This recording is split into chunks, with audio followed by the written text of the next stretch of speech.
quando a gente cai nesse livro aqui, que é A Sim. Presença Ignorada de Deus, o, eu tenho até uma história engraçada que uma vez uma aluna minha falou, professor, comecei a ler um livro do Frank, eu não estou entendendo nada. Aí eu falei, qual é? Ela falou, um É, amarelinho. Eu falei, olha, eu acho que eu já sim. sei. Porque é um desses Uhum. livros onde, vamos dizer assim, Sim, toda aquela simplicidade que a gente está sim. acostumado a ver nas explicações, ela desaparece e ele começa a entrar em Exato. uma argumentação muito sofisticada. Sim, Mas sim. ele ao mesmo tempo, ele é o doutorado de Frankl em Exato. filosofia. Sim. E é o livro onde ele mais claramente entra nessa questão que o senhor falou, do suprassentido e Sim. tal. Uhum. Daria para a gente estabelecer quase que como uma linha divisória entre o que é a logoterapia enquanto uma teoria psicológica, com técnicas Uhum. específicas, com uma psicopatologia própria e com uma prática da área da saúde, versus o que seria, vamos dizer aqui, uma hipótese metafísica a respeito de algo que vem a uma extensão, vamos dizer, da logoterapia, mas Aham. que.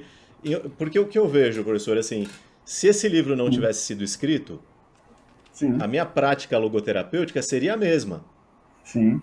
Uhum. Mas esse Isso. livro aqui, ele me permite.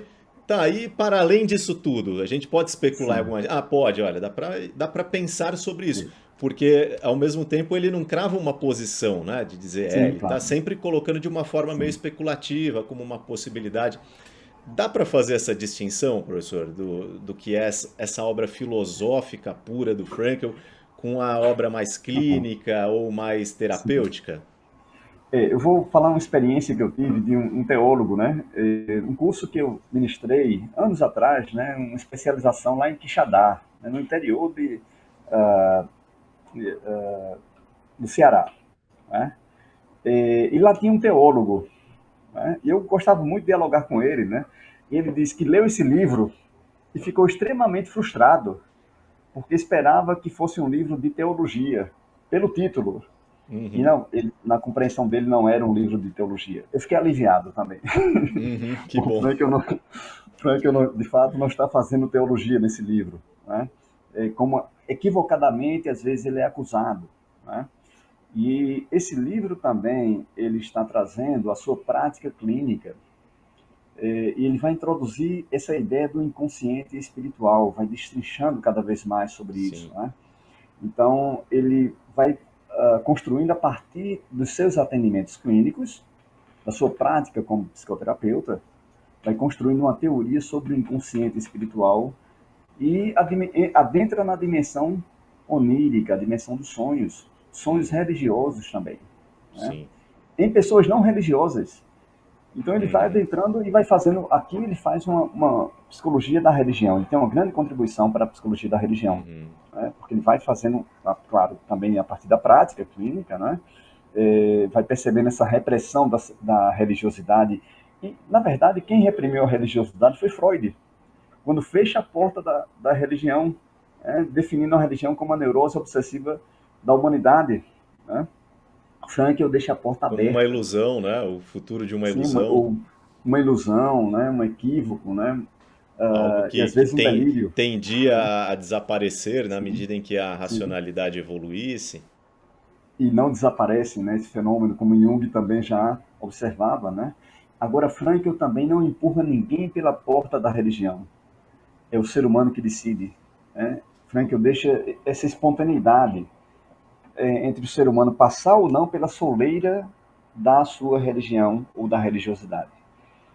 Nesse sentido, Frankl também pode ser lido numa perspectiva, porque Frankl é muito mais amplo, né, do que apenas um sistema de psicoterapia. Ele pode ser lido também na perspectiva da filosofia da religião. Sim. Essa é uma tese que eu levantei e tentei comprovar também, né, porque ele fala de temas que tocam profundamente a filosofia da religião. Então, Frankl é muito mais do que a logoterapia, é muito mais do que um sistema de psicoterapia, é um pensador que vai, a partir desse sistema, ele vai adentrando em outras temáticas, assim como também Sigmund Freud. A Sim. partir da psicanálise foi depois discutir cultura, né? No final da vida Uhum. dele, foi a temática principal foi a questão da cultura. Né? Frankl também não é diferente. Ele vai adentrando em temas sobre a paz, sobre a cultura de paz, né? Falando sobre monantropismo, embora ele fale só em um parágrafo Sim, isso, né? sim, Mas é sim. de uma profundidade impressionante. Ele vai aplicando esse conhecimento agora para toda a humanidade, para a sobrevivência da humanidade. Então, Frankl Uhum. tem uma grande contribuição em outras áreas também, né? Ele A abre própria as temáticas. psicologia social, né, professor? Porque as Sim, categorias de neuroses coletivas ali, aquilo ali sim, é uma psicologia social, né? Quando ele sim. coloca. Neuroses sociogênicas, né? Sim, Então, Frankl também vai adentrando em temas, né, que não eram discutidos na sua época e hoje são temas revolucionários. E o meu irmão, ele é músico e ele começou a ver, adentrar na obra de Frankl, né? E ele descobriu que Frankl fala uma coisa que é da área da música, que é medo do palco, que é sim, típico sim. dos músicos. Uhum. E Frankl já falava nisso, claro, em outra linguagem, né? Já prescrevia, né, intenção paradoxal, né? E técnicas específicas para isso, né? Então, Frank vai adentrando em vários conhecimentos que hoje parecem, né, comum, mas na época dele foi Eu, inovador.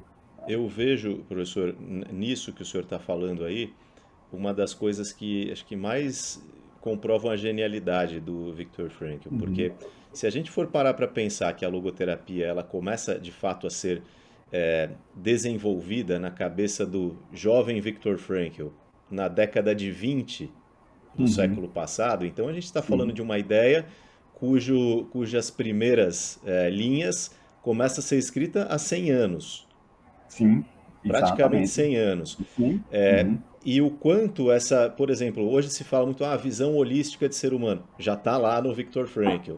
Sim, uhum. Resiliência, já está lá no Viktor Frankl. Sim, O próprio mindfulness, né, as sim, meditações, ele já coloca ali os sim, valores de experiência. uhum. Então, de uma maneira assim, psicologia positiva, já está lá no Viktor Também, Frankl. Tantas coisas atuais, né? O papel da religiosidade como fator de promoção de saúde mental, já sim, está lá em Viktor Frankl. Então, também. quantas coisas assim que a gente vê que hoje são temas em alta na psicologia e que você Uhum. já encontra ali nas primeiras obras do Frankl, né? Sim. É impressionante e algo marcante também, o conhecimento sobre a arte, né? Sim. Frank, eu tenho um livro, Sincronização em Birkewandt, que é uma Uhum. obra de teatro, né? Sim. E Frank, eu entendia também de arte. De onde vem isso, né? Claro, da cultura austríaca dele, Sim. né? Essa é uma pessoa que tinha uma grande sensibilidade. E depois eu soube também pelo Batiani que no pós-guerra, quando Frankel recebe um apartamento, né, o apartamento dele era um local de encontro dos grandes artistas de Viena. Então, Frank dialogava com os artistas ali, ele tinha essa sensibilidade. Não é à toa que ele também compôs um tango, né? Sim. Sim. Depois colocou a letra para sua primeira esposa, né? Então, é uma sensibilidade artística que ele também vai trazendo para a sua teoria, quando ele faz a comparação entre a existência e a obra de arte, né? Estamos também Sim. compondo nossa própria obra de arte, né? Que é o nosso monumento, né? Cada ação é o seu próprio monumento. Então E a vamos própria finalizar na noção morte. de que a Sim. psicoterapia é uma forma de arte também. Eu acho E é uma isso forma de fantástico, arte, assim, sim. de Isso, imaginar, né? isso. Essa noção.